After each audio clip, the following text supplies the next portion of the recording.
If she can still breathe, then she can still work. The words cut through the quiet hallway like a blade, cold and absolute, leaving no room for argument, no space for mercy. Emily Carter stood frozen for a moment, her fingers trembling slightly as she gripped the edge of the marble counter to steady herself. The fever had been building for days now, creeping through her body like a slow fire, but she had learned long ago that weakness was a luxury she could not afford. Across from her, Daniel Hayes did not look up from his phone, his voice calm, controlled, and entirely detached from the reality unfolding in front of him. Somewhere deeper in the mansion, a small voice called out, soft and uncertain, and Emily forced herself to move, one step at a time, pushing past the dizziness that threatened to pull her under. Before continuing, comment where in the world you're watching from and make sure to subscribe, because tomorrow is a story you cannot miss. Emily reached the doorway of the child's room just as Sophie Hayes struggled to sit upright in her bed, her small hands clutching the blanket as if it were the only thing keeping her grounded. The room smelled faintly of lavender and medicine, a careful balance meant to soothe, but tonight it did little to quiet the unease hanging in the air. Emily knelt beside her, ignoring the sharp ache in her chest, and pressed the back of her hand gently against the girl's forehead. "You are warm," she whispered, her voice softer than the storm raging inside her own body. Sophie looked up at her with wide eyes, trusting, searching, as if Emily was the one constant in a world that felt too big, too uncertain. "You always know what to do," Sophie murmured, her voice barely above a breath. Emily managed a faint smile, though her vision blurred at the edges. "That is because I listen," she said quietly, reaching for the folded cloth in the basin beside the bed and dipping it into cool water before placing it carefully across the girl's forehead. The simple motion felt heavier than it should have. Her arms weighed down as if gravity itself had turned against her. In the hallway, footsteps echoed, sharp and deliberate, a reminder that time was not hers to control. Daniel Hayes appeared in the doorway, his presence filling the space with silent authority, his expression unreadable as he watched the scene unfold. "She has a lesson in the morning," he said flatly, as if schedules mattered more than the fragile moment in front of him. Emily swallowed hard, her throat dry, her body screaming for rest, but she only nodded. "I will make sure she is ready," she replied, even as a wave of dizziness forced her to brace herself against the bed. Sophie reached out then, her small hand wrapping around Emily's wrist, holding on with surprising strength. "Do not go," she whispered. Emily hesitated, just for a second, caught between the command behind her and the quiet plea in front of her. And in that moment, something unspoken settled into place, something fragile yet powerful, like a promise made without words.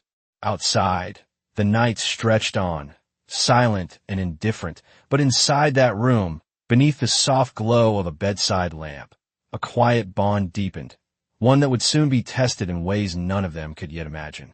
The night did not end when the lights dimmed and the mansion fell quiet. It only grew heavier, pressing down on Emily Carter like a weight she could no longer pretend to carry. Long after Sophie finally drifted into a restless sleep, Emily remained seated beside the bed, her hands still resting lightly over the small girl's blanket, as if letting go might undo the fragile peace she had fought to protect. The fever in her own body surged higher, heat pooling behind her eyes, her breaths coming slower now, shallow and uneven, each one scraping against the tightness in her chest. She closed her eyes for a moment, just a moment, telling herself it was only to steady the spinning room, but the darkness pulled deeper than she expected, threatening to drag her under. Somewhere in the distance, a clock chimed, the sound echoing through the halls like a reminder that time did not stop for weakness. Emily forced her eyes open again, blinking against the blur, and slowly rose to her feet.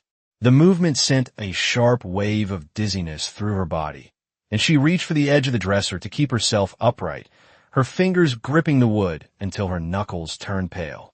She could not afford to fall, not here, not now, not when everything depended on her staying standing. Down the hallway, The mansion stretched endlessly, quiet and immaculate, every polished surface reflecting a life that was not hers. Emily moved through it carefully, one hand brushing against the wall as she walked, her steps unsteady but determined. In the kitchen, the overhead lights felt too bright, cutting into her vision, and she winced as she reached for a glass of water, her hand trembling so badly that a few drops spilled onto the counter. She swallowed the water slowly, forcing it down, hoping it might cool the fire burning inside her, but it did nothing. The sickness had gone too far for that. She knew it. She had known it for days. And still, she had stayed. A soft sound behind her made her turn. Mrs. Thompson, the house manager, stood in the doorway, her expression sharp, eyes narrowing as they took in Emily's pale face and unsteady posture. There was no concern in her gaze, only calculation. "You look worse," she said flatly. Emily lowered her eyes, her voice quiet. "I'll be fine." Mrs. Thompson stepped closer, her heels clicking against the tile with each measured step. "Fine is not what matters here," she replied, her tone low and controlled. "What matters is that Mr. Hayes does not tolerate disruption. You are hired to maintain order, not create problems." Emily swallowed, the words settling heavily in her chest. "I am not creating problems," she said, though the effort it took to speak made her voice weaker than she intended. The older woman's lips pressed into a thin line. "Then do not become one," she said, her gaze hardening. "If you cannot handle the work, there are plenty of others who will take your place by morning." The implication hung in the air, cold and unmistakable. Emily's fingers curled slightly against the edge of the counter, her body swaying for just a second before she forced herself still again. She thought of the hospital bills folded carefully in her bag, of the call she had ignored because she already knew what they would say, of the voice of her mother on the other end weeks ago, trying to sound strong and failing. Rest is not an option, her mother had whispered then, not because she did not deserve it, but because life had never given them that choice. Emily lifted her head slowly, meeting Mrs. Thompson's gaze with quiet resolve. "I understand," she said. The words cost her more than anything else she had said that night. Mrs. Thompson studied her for a moment longer, then gave a small nod, satisfied, before turning and walking away, her footsteps fading down the hallway. Silence returned, thick and suffocating. Emily remained where she was, her body trembling now, not just from fever, but from the weight of everything pressing in at once. She drew in a slow breath, then another, steadying herself, forcing her shoulders back. Upstairs, Sophie stirred in her sleep, a faint sound carrying through the quiet house.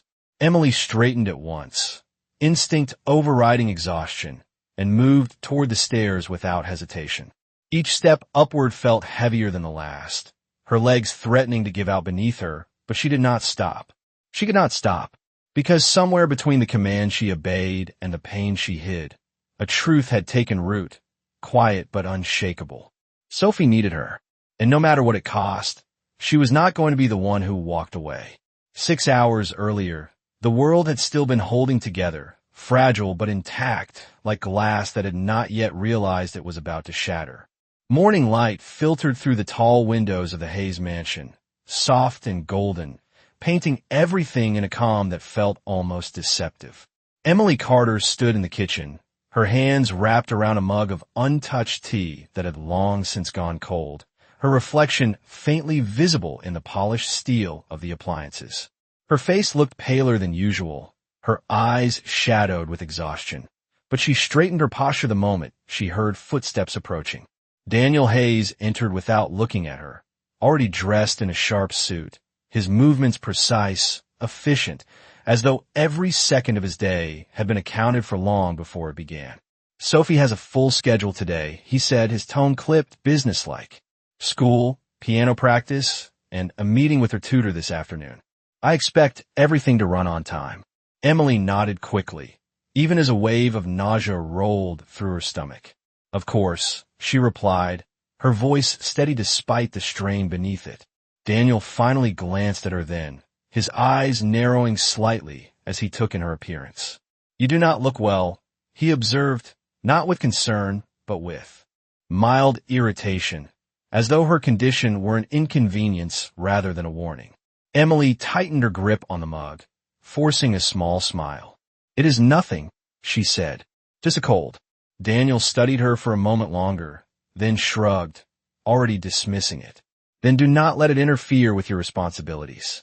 The words settled heavily between them, final and unyielding. Upstairs, Sophie's laughter echoed faintly, a soft contrast to the cold exchange below. Emily set the mug aside and moved toward the staircase, her steps measured, controlled, each one taking more effort than it should have. By the time she reached Sophie's room, the little girl was already awake, sitting cross-legged on the bed with a book open in her lap. When she saw Emily, her face lit up instantly, the kind of pure, unguarded joy that made everything else fade for just a second. "You are late," Sophie said, though there was no real complaint in her voice, only teasing. Emily smiled gently, brushing a strand of hair away from the girl's face. "I am right on time," she replied softly. Sophie tilted her head, studying her more closely now, her expression shifting with quiet concern. "Your voice sounds different," she said. "Are you sick?" Emily hesitated just for a fraction of a second, then shook her head. "I am fine," she assured her. "You just focus on getting ready." But Sophie did not look convinced. Instead, she reached out, placing her small hand against Emily's wrist, just as she had done the night before. "You always say that," she murmured. Emily swallowed, the simple truth of that statement cutting deeper than she expected. She gently guided Sophie through her morning routine, helping her dress, brushing her hair, preparing breakfast downstairs, all while ignoring the growing heaviness in her chest.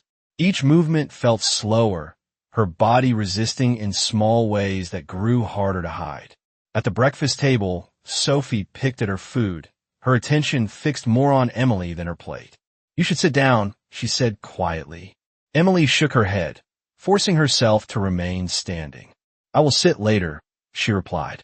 Sophie frowned, clearly unconvinced, but said nothing more. From the other end of the table, Daniel watched the interaction in silence, his expression unreadable. If he noticed the strain in Emily's posture or the slight tremor in her hands, he gave. No indication. His focus returned quickly to the documents in front of him, flipping through them with practiced ease. After breakfast, the day moved forward without pause. Emily walked Sophie to the car, the crisp morning air doing little to clear the fog in her mind. The driver opened the door, and Sophie hesitated before stepping inside, turning back toward Emily with a look that lingered longer than usual. "Promise you will rest," she said softly. Emily nodded, though the promise fell hollow even as she made it. "I promise," she replied. But as the car pulled away and the gates closed behind it, the truth settled in with quiet certainty. Rest was never going to come. Not today.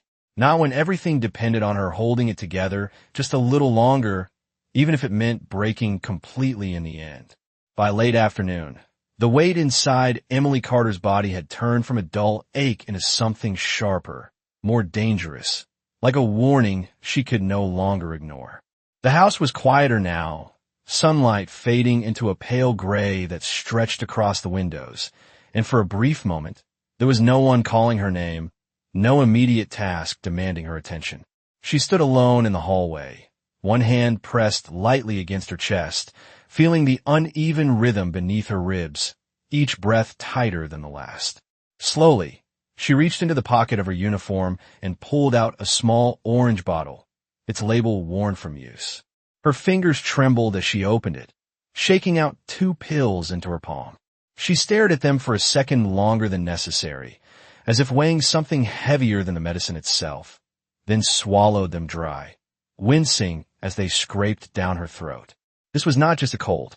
She had known that for days, ever since the coughing had deepened, ever since the fatigue had begun to feel like something pulling her downward instead of something she could push through. But knowing did not change anything. Knowing did not pay hospital bills or keep a roof over her head. A sudden fit of coughing broke through her thoughts, forcing her to turn away, her body doubling slightly as she struggled to catch her breath. When it passed, she pressed her hand against her lips for a moment, steadying herself, then forced her posture straight again, as if the walls themselves were watching and waiting for her to fail. Upstairs, the sound of a door opening echoed faintly, followed by the soft rhythm of footsteps. Emily slipped the bottle back into her pocket, just as Sophie's voice carried down the hallway. "Are you there?" The simple question pulled her forward immediately, instinct overriding everything else. "I am here," Emily called back, her voice softer than she intended, but steady enough. Sophie appeared at the top of the stairs, still in her school uniform, her hair slightly undone as if she had rushed to find her. "I thought you were resting," Sophie said, her tone uncertain, almost cautious. Emily offered a small smile, though it did not reach her eyes. "I was just about to," she replied. Sophie did not move, her gaze lingering, searching for something she could not quite name. "You said that this morning too," she said quietly. Emily hesitated, then took a step closer, her movements careful, measured. "I just needed to finish a few things first," she explained gently. Sophie walked down the stairs slowly, stopping just a few steps away from her. "You always finish things," she said, her voice soft but firm in a way that did not match her age. "Even when you're tired. Even when you should not." The words settled into the space between them, heavier than anything Emily had heard all day. For a moment, she did not know how to respond. Instead, she reached out, placing a hand lightly on Sophie's shoulder. "It is my job to take care of you," she said quietly.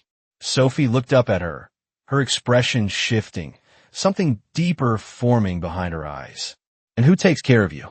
The question landed like a crack through glass, sudden and impossible to ignore. Emily felt her breath catch, her chest tightening again, not just from illness this time, but from something else entirely. She had no answer for that, none that she could say out loud. Before she could respond, a sharp voice cut through the moment. "Sophie, your tutor will be here in 10 minutes. Daniel Hayes stood at the end of the hallway, his presence immediate and commanding, his gaze moving between them with quiet impatience. Sophie's shoulders stiffened slightly, the softness in her expression fading as she turned away from Emily. "I am coming," she said, though her voice had lost its earlier warmth. Emily straightened instinctively, forcing herself to meet Daniel's gaze despite the growing weakness in her body. "She is ready," Emily said. Daniel gave a short nod, already shifting his attention elsewhere, as if the moment that had just passed held no significance at all. "Make sure she stays focused," he added, his tone as controlled as ever. Emily inclined her head in silent acknowledgement, even as another wave of dizziness rolled through her, stronger this time, forcing her to grip the banister for support. As Sophie disappeared down the hallway, she glanced back one last time, her eyes lingering on Emily with a quiet worry she did not voice. And as the door to the study closed behind her, the house fell silent once again, leaving Emily alone with the truth she could no longer deny. Whatever was happening inside her was getting worse. And no matter how hard she tried to hide it, it was only a matter of time before her body gave out completely. The house felt different that evening, quieter in a way that made every small sound echo louder than it should, as if something unseen was building beneath the surface, waiting for the moment it could no longer be contained. Emily Carter moved through the dim hallway with careful steps, one hand brushing lightly against the wall for balance, her body weaker now than it had been just hours earlier. Each breath came with effort, shallow and uneven, and the pressure in her chest had deepened into something that no amount of willpower could ignore. Yet when she heard the soft creak of Sophie's bedroom door, instinct overrode everything else, pulling her forward without hesitation. Sophie sat cross-legged on the bed, a small notebook open in her lap, colored pencils scattered around her like pieces of a world she was still trying to make sense of. When she saw Emily, her face softened immediately, relief flickering in her eyes. "I thought you were gone," she said quietly. Emily managed a faint smile as she stepped inside, closing the door gently behind her. "I told you I would not leave," she replied, her voice warm despite the strain beneath it. Sophie looked down at the notebook, then back up again, hesitating before speaking. "I drew something," she said, holding it out. Emily took the page carefully, her fingers trembling slightly.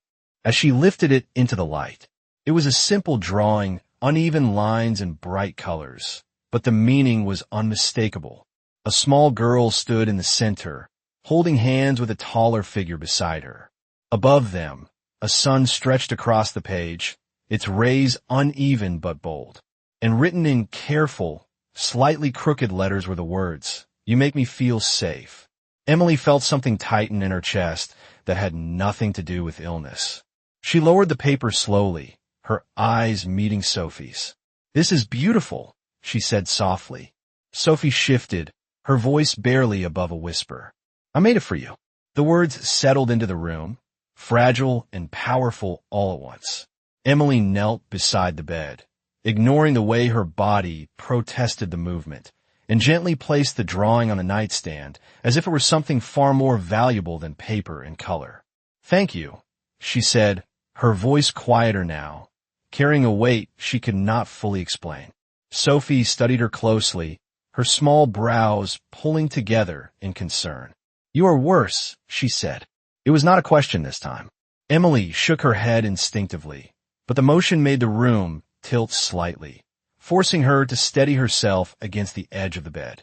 "I just need a little rest," she replied, though even she could hear how unconvincing it sounded. Sophie reached out again, taking Emily's hand in both of hers, holding it tightly. "Then stay," she said. "Just stay here with me." For a moment, Emily hesitated. There are always things to do, responsibilities waiting, expectations pressing in from every direction. But in that quiet space, with Sophie's small hands wrapped around hers, something shifted. Slowly, she sat down on the edge of the bed, her shoulders lowering just a fraction as the constant tension eased. Sophie leaned closer, resting her head lightly against Emily's arm. "You do not have to be strong all the time," she murmured. Emily closed her eyes briefly, letting the words settle, letting herself feel them in a way she had not allowed in a long time. The warmth of Sophie's presence was grounding, steady, like an anchor in the middle of a storm. Outside the room, the house remained silent, distant, untouched by the fragile moment unfolding within. Time seemed to slow, stretching out into something almost peaceful. But the calm did not last. A sudden sound broke through the stillness, sharp and unexpected, like something heavy striking the ground somewhere downstairs. Sophie startled, lifting her head quickly, her fingers tightening around Emily's hand. "What was that?" she whispered. Emily opened her eyes, the moment of rest dissolving instantly into alertness. "Stay here," she said softly, though her voice carried a firmness that left no room for argument. Sophie hesitated, fear flickering across her face, but nodded slowly. Emily pushed herself to her feet, the movement sending another wave of dizziness through her body, stronger than before, forcing her to pause and steady herself against the bedpost. For a second, the room blurred, the edges of her vision darkening, but she forced herself forward anyway. Step by step, she moved toward the door, her breathing uneven, her strength fading, but her focus sharp. Whatever had caused that sound, whatever was waiting downstairs, she was the one who would face it. Because protecting Sophie was not just her job anymore. It was the one thing she refused to fail, no matter what it cost her. The hallway seemed longer than before, stretching out in front of Emily Carter like a test she was not meant to pass, each step heavier than the last as she forced herself forward toward the source of the noise. The air felt colder downstairs, sharper somehow, carrying a faint smell of something out of place, something that did not belong in the quiet order of the Hayes mansion. Her hand slid along the banister as she descended, her vision flickering at the edges, dark spots threatening to close in, but she pushed through it, focusing on one thing only. Sophie. At the bottom of the stairs, the silence shifted, broken by a faint, uneven sound coming from the kitchen, like something leaking or hissing softly against the stillness. Emily's heart tightened. That sound was wrong. She moved faster now, ignoring the sharp pull in her chest, her breathing turning shallow as she reached the doorway and stopped. The back burner on the stove was still on, a pot left unattended, the contents boiled over and spilling down the sides, the flame beneath flickering dangerously as liquid dripped and sizzled. Steam filled the air, thick and heavy, clouding the room and making it harder to breathe. Emily stepped forward quickly, her instincts taking over as she reached for the stove, turning the knob with trembling fingers, cutting the flame before it could flare further. But the danger had not passed. The smoke detector above began to chirp, a sharp warning that cut through the air, and at the same time, the back door, left slightly open, slammed suddenly against the frame from a gust of wind, the sound echoing like a crack of thunder. Upstairs, a small voice cried out. Emily froze for only a second before turning, her body already moving back toward the stairs despite the way her legs threatened to give out beneath her. Sophie. The fear in that cry erased everything else. Emily forced herself up the stairs, gripping the railing as her breath came faster now. Uneven, her chest tightening painfully with each step. By the time she reached the top, Sophie was standing just outside her room, her small frame trembling, eyes wide with panic. "What's happening?" she asked, her voice shaking. Emily dropped to one knee in front of her, though the movement sent a sharp wave of pain through her body. "It is okay," she said, forcing calm into her voice even as her own strength slipped further away. "It was just the stove. I turned it off." Sophie shook her head, her breathing quick, her fear not yet fading. "I thought something was wrong. I thought you were gone." Emily reached out, pulling her gently closer despite the weakness in her arms. "I am right here," she whispered. "I'm not going anywhere." But even as she said it, her body betrayed her. A sudden surge of dizziness hit harder than anything before, her vision darkening rapidly, the hallway tilting beneath her. She tightened her grip on Sophie instinctively, holding on as if letting go would mean losing everything.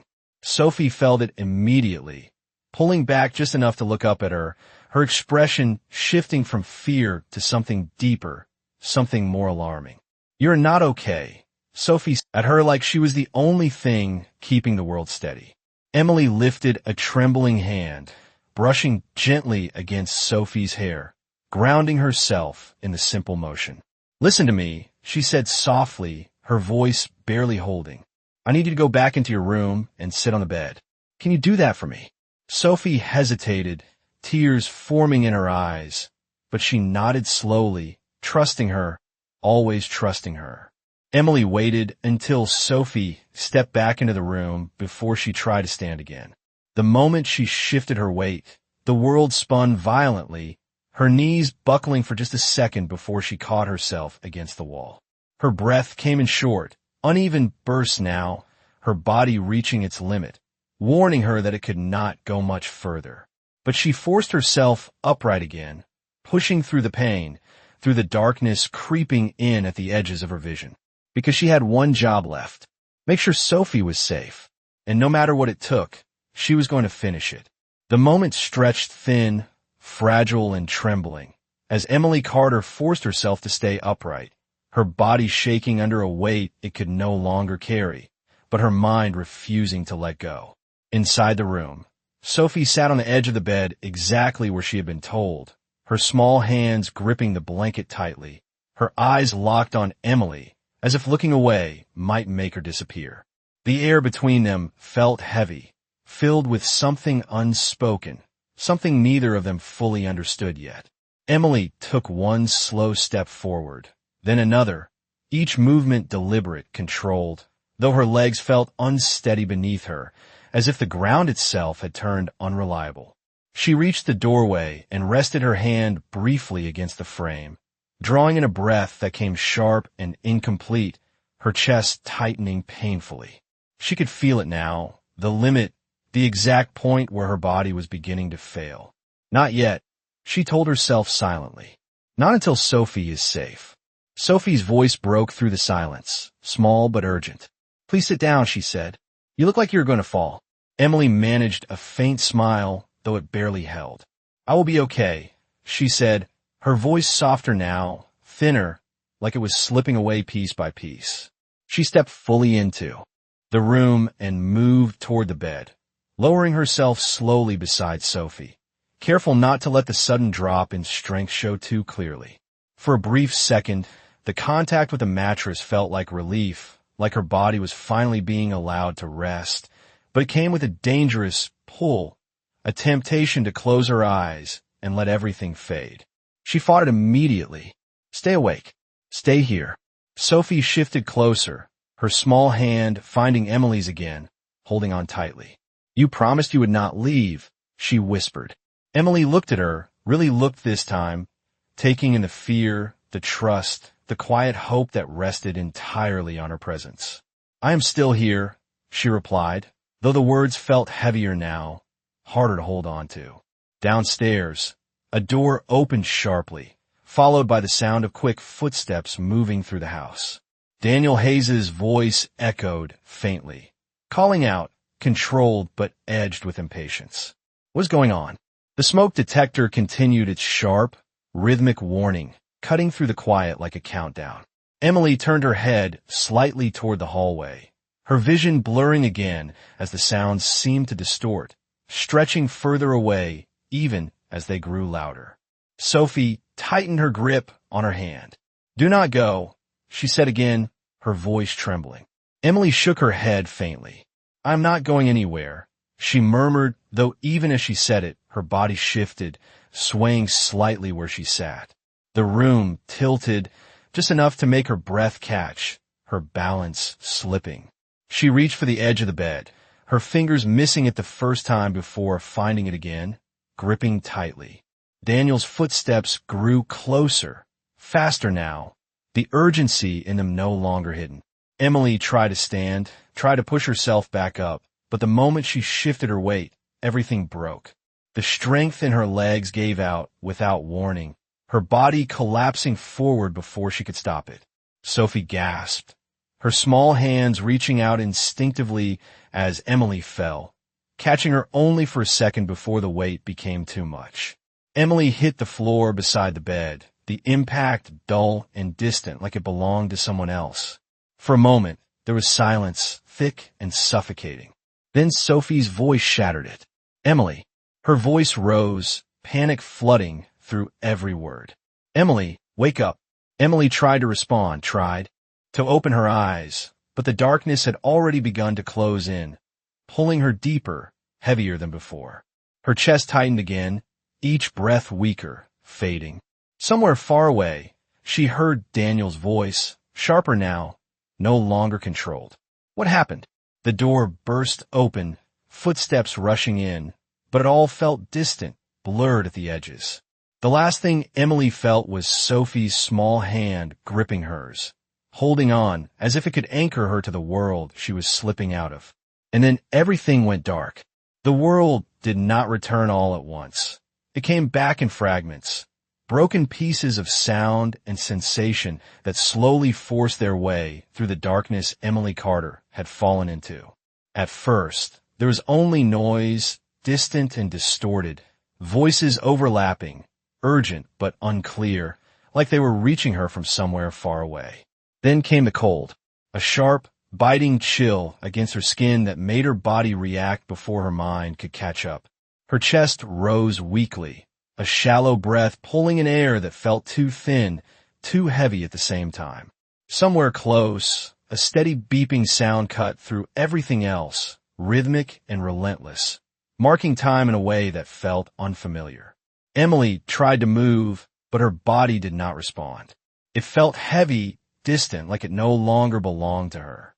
Panic flickered briefly beneath the surface, but even that felt muted, dulled by the exhaustion that wrapped around her like a weight she could not escape. A voice broke through the haze, clearer now, firm and controlled. She should have been in a hospital days ago.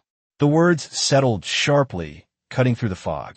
Another voice followed, deeper, strained in a way it had never been before. What do you mean? It was Daniel Hayes. There was no mistaking it now, but something in his tone had changed. The edge of authority was still there, but underneath it, something else had taken hold. Something closer to fear. Emily tried to open her eyes, but the effort felt overwhelming. The light pressed against her closed lids, too bright, forcing her to turn her head slightly away. The movement was small, barely noticeable, but it was enough. "She is responding," the first voice said quickly. Emily focused on the sound, pulling herself toward it, fighting through the heaviness that threatened to drag her back. Under. Slowly, painfully, her eyes opened. The world came into view in blurred shapes and shifting light. White ceiling, fluorescent glare, a shadow leaning over her.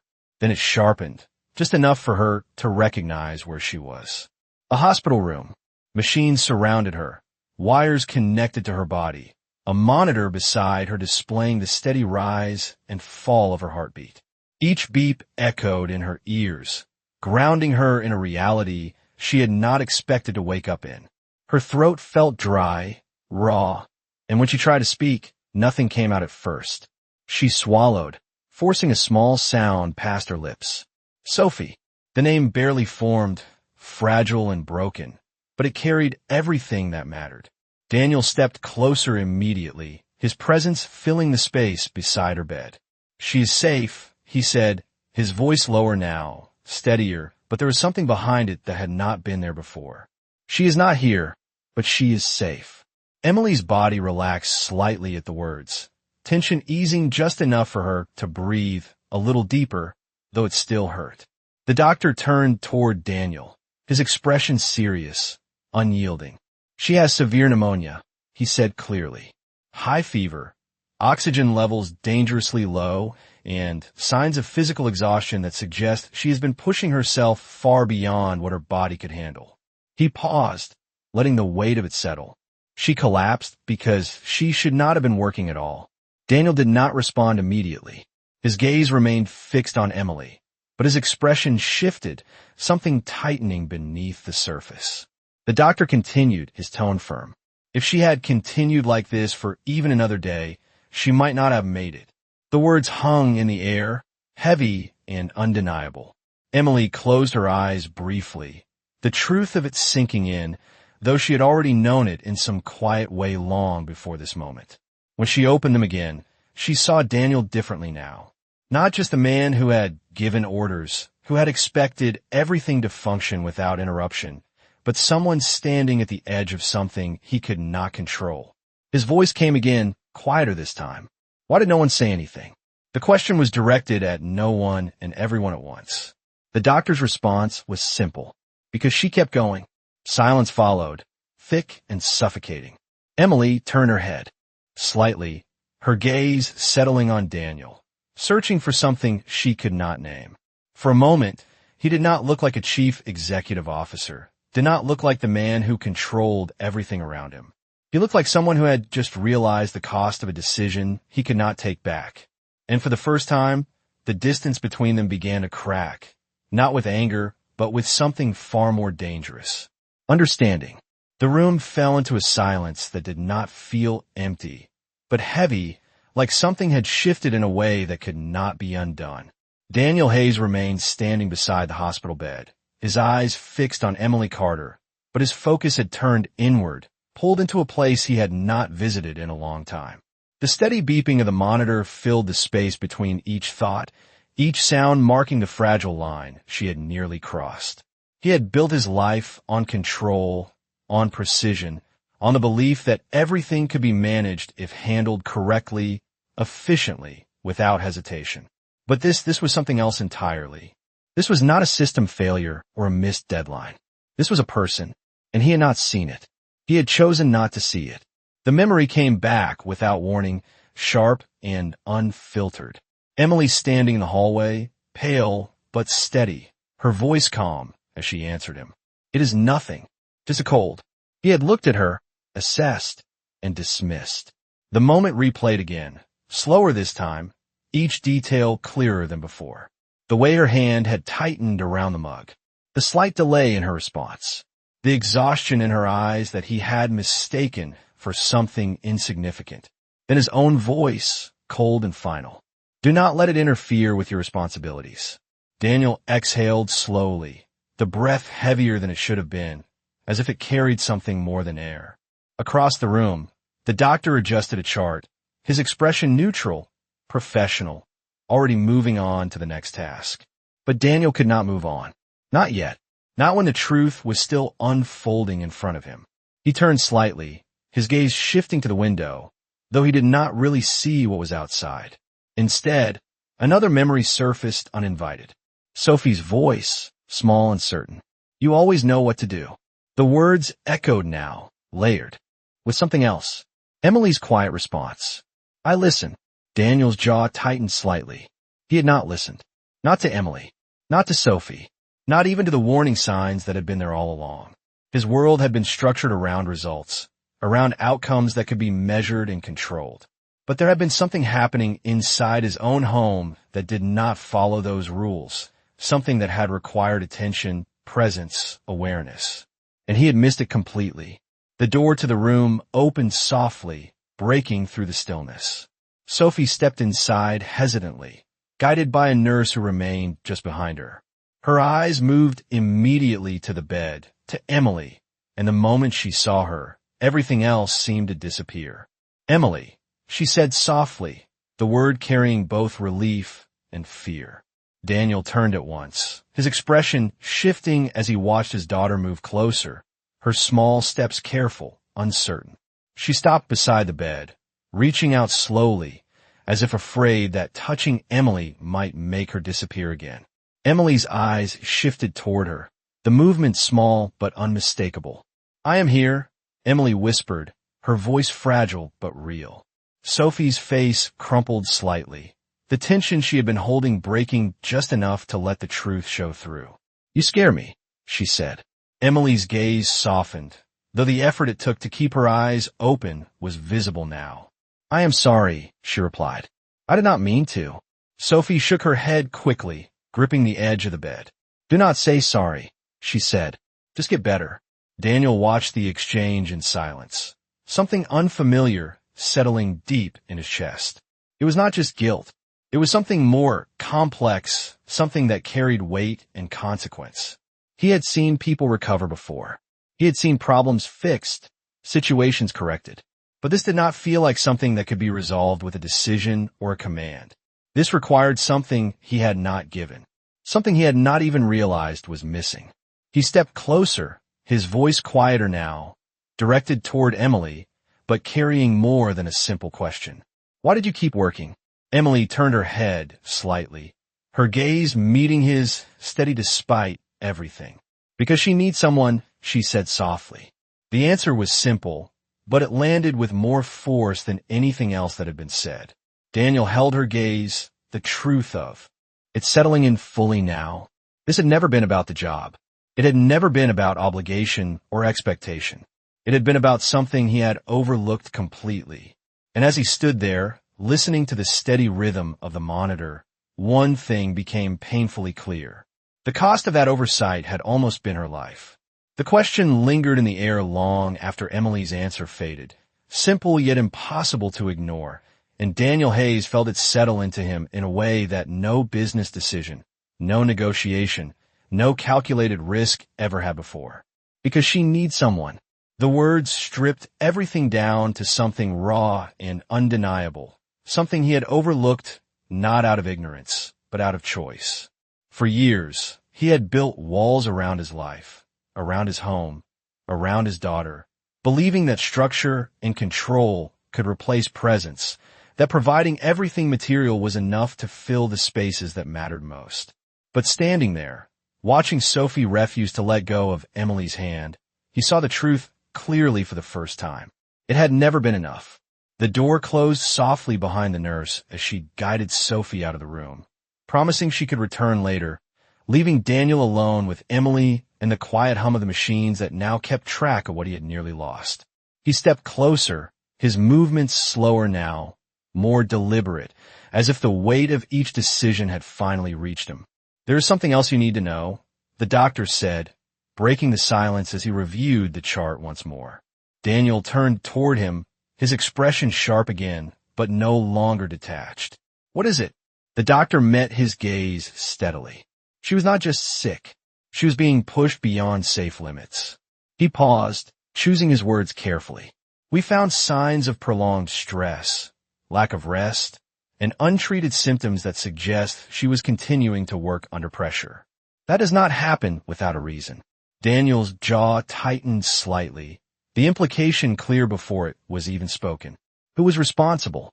The doctor did not answer directly, but his silence was enough. Daniel turned back toward Emily, his mind already moving, connecting pieces he had ignored before. The long hours, the way she never left her post, the way Sophie had looked at her, not just with trust, but dependence. Then another. Memory surfaced, sharper than the rest. Mrs. Thompson, standing in the kitchen, her voice controlled, her presence always precise, always efficient. Fine is not what matters here. The words echoed now with a different meaning. Daniel straightened, the shift in his posture immediate, his focus narrowing with a clarity that had been absent before. Stay with her, he said to the doctor, his voice low but firm. I will be back. Without waiting for a response, he turned and walked out of the room, his steps quickening as he moved down the hallway, past the nurses, past the waiting areas, until he reached the quiet corner where his assistant had been stationed since his arrival. Get Mrs. Thompson on the phone, he said, his tone leaving no room for delay. Now. The call connected within seconds, and Daniel did not wait for formalities. Why was she still working, he demanded. On the other end, there was a brief pause, then Mrs. Thompson's voice came through, calm as ever. She insisted, sir. She said she could manage. Daniel's expression hardened. That was not your decision to make, he said sharply. She was clearly unwell. There was another pause, longer this time. We have standards to maintain, Mrs. Thompson replied. The household cannot function if staff begin to take liberties. The words landed like a final confirmation of everything he had failed to see. Daniel's grip tightened around the phone. She nearly died, he said, each word controlled, but edged with something far more dangerous than anger. There was no response. You are dismissed, he continued. Effective immediately. Silence followed, heavy and absolute, before the call ended. Daniel lowered the phone slowly, his reflection faintly visible in the dark screen, but he barely recognized the man looking back at him. For the first time, the structure he had relied on, the system he had trusted, had revealed itself to be something else entirely. Not protection, not order, but neglect hidden behind efficiency. He turned back toward Emily's room, his steps slower now, but steadier, as if something inside him had shifted into place. When he re-entered, the sound of the monitor greeted him again, steady and unwavering, a reminder that time was still moving forward. Emily lay where he had left her, fragile but alive, and for the first time, Daniel did not see her as part of a system, not as someone fulfilling a role. He saw her as the person who had stayed when no one else had, the person who had chosen to care when it was not required, the person who had paid the price for a decision that had never truly been hers to make. And standing there, in the quiet glow of the hospital room, Daniel Hayes made a decision of his own. This time, he was going to listen. And this time, he was going to make it right. The days that followed did not move quickly. They unfolded slowly, measured not by hours, but by the steady rhythm of the monitor beside Emily Carter's bed and the gradual return of strength to a body that had been pushed too far for too long. The hospital room became a quiet world of its own, separated from everything outside, where time seemed to stretch and soften, allowing space for something new to take root. Daniel Hayes was there when she woke again the next morning, not standing at a distance, not occupied with calls or messages, but seated in the chair beside her bed, his posture still, his attention fully present. It was a position that felt unfamiliar to him, one that did not come from obligation or expectation, but from a decision he had made and continued to make with each passing moment. When Emily's eyes opened, adjusting slowly to the light, the first thing she noticed was not the machines or the sterile walls, but him. You stayed, she said quietly, her voice still weak, but clearer than before. Daniel met her gaze without hesitation. Yes, he replied simply. Emily studied him for a moment, as if trying to understand something that had shifted beneath the surface. You do not have to, she said. Daniel shook his head slightly. I know, he answered. That is why I am here. The words settled into the space between them, not heavy this time, but steady, intentional. For the first time, there was no command behind his presence, no expectation attached to it. Just choice. Later that afternoon, Sophie returned, her steps quicker now, her hesitation replaced with quiet determination. She moved directly to the bed, her eyes scanning Emily's face as if searching for proof that she was truly there. "You look better," she said, though her voice carried a hope that made the statement feel more like a question. Emily smiled faintly. "I feel better," she replied. Sophie exhaled softly, the tension in her small frame easing as she reached for Emily's hand again. "I brought something," she said, pulling the folded paper from her pocket and carefully placing it on the blanket. It was the same drawing, but this time something had been added. Beside the two figures already there, a third stood slightly behind them, drawn taller, more distant but still connected. Emily looked at it for a moment, then lifted her gaze to Sophie. "Who is this?" she asked gently. Sophie glanced briefly toward Daniel, then back to Emily. "That is my dad," she said. "He is learning." The simplicity of the words carried more weight than anything else that could have been said. Daniel felt it immediately, a quiet shift settling into him, not uncomfortable, but undeniable. He stepped closer, his eyes moving from the drawing to Sophie, then to Emily. "I am trying," he said, his voice steady but softer than it had ever been before. Emily held his gaze, seeing the difference not in what he said, but in how he stood there, present, open in a way that had not existed before. "That matters," she replied. The room grew quiet again, but it was no longer the heavy silence of before. It was something lighter, something that allowed space for healing to continue, not just in Emily's body, but in the connections forming around her.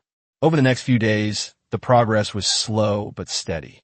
Emily regained strength little by little, each breath easier than the last, each movement less of a struggle. And through it all, Daniel remained.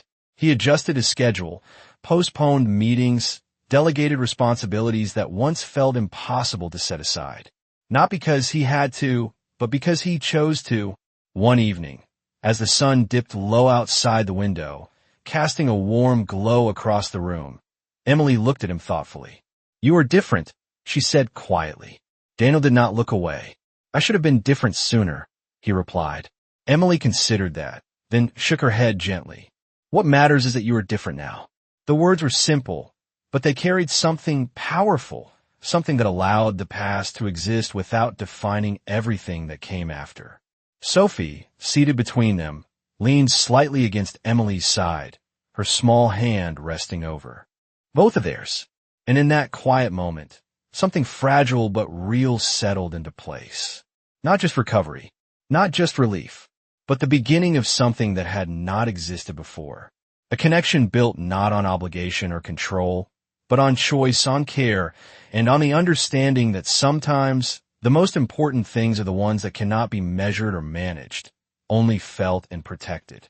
The hospital room no longer felt like a place of crisis, but it had not yet become a place of normal life either. It existed somewhere in between, where healing was still happening, where every small step forward carried the weight of what had almost been lost.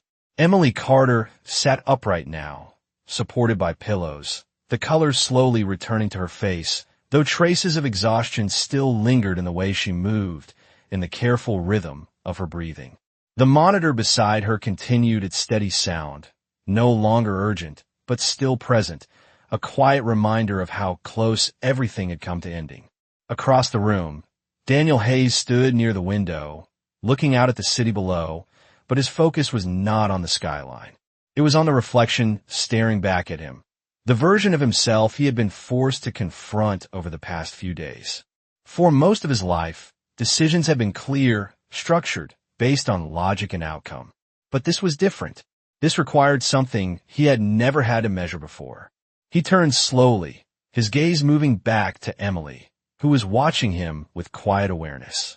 There was no fear in her expression, no resentment, just a calm presence that made it impossible to hide behind the version of himself he used to be.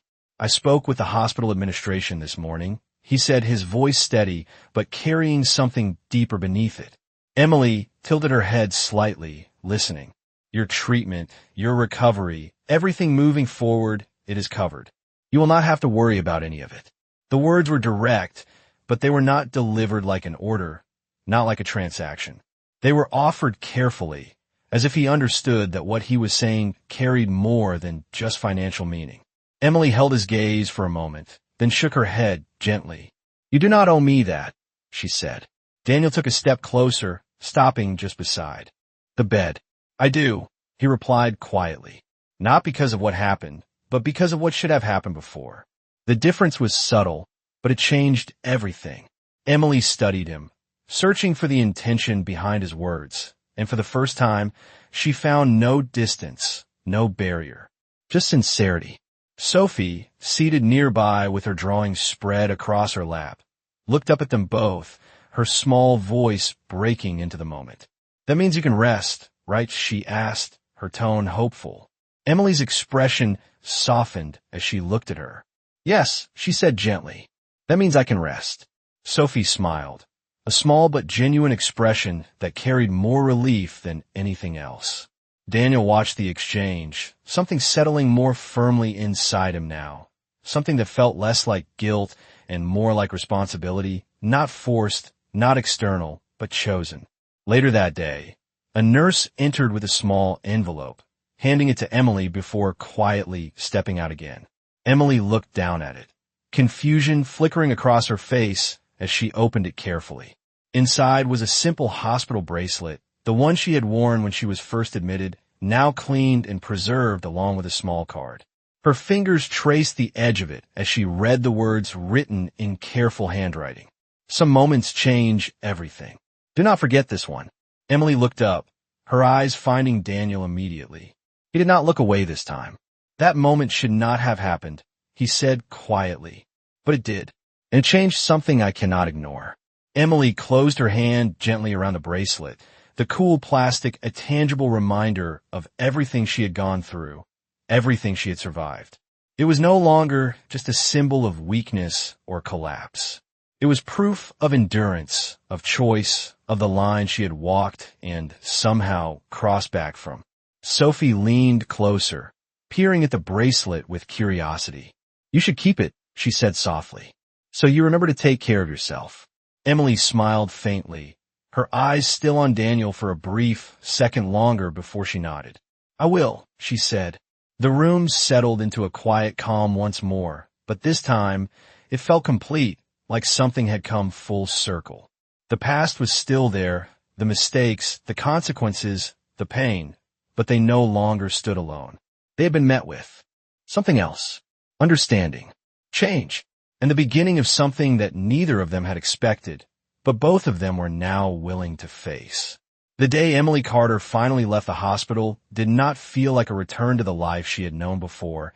It felt like stepping into something entirely new, something quieter, steadier, and built on choices that had been made in the wake of everything that had nearly been lost. The air outside was crisp, carrying the first hints of early fall, and as she stood just beyond the hospital doors, she paused for a moment, drawing in a deep breath that no longer hurt, a simple act that now felt like something precious. Beside her, Sophie Hayes held her hand tightly, as if still unwilling to let go, her small fingers warm and certain. "You are really okay now?" Sophie asked, her voice soft but filled with hope. Emily smiled, looking down at her. "I am getting there," she replied, "and this time I'm going to stay that way." Sophie nodded, satisfied, and leaned lightly against her side. A few steps behind them, Daniel Hayes watched quietly, his hands resting at his sides, his posture no longer rigid, no longer distant. There was something different in the way he stood now, something that did not come from authority or control, but from awareness. He stepped forward slowly, stopping just beside them. "The car is ready," he said, though his tone lacked the usual sharpness, replaced instead with a calm that felt intentional. Emily glanced at him, then toward the car waiting at the curb, but she did not move immediately. There was a moment, brief but meaningful, where everything seemed to settle into place. "Before we go back," she said, her voice gentle but steady, "there's something I need to say." Daniel met her gaze, his attention fully on her. Emily took a small breath, grounding herself. I cannot go back to how things were, she continued. Not the hours, not the expectations, not the way I ignored what my body was telling me. I care about Sophie, more than I can explain, but I also need to take care of myself. The words were not confrontational, but they were firm, clear in a way that left no room for misunderstanding. Sophie looked between them, her grip tightening slightly, as if she understood that something important was happening.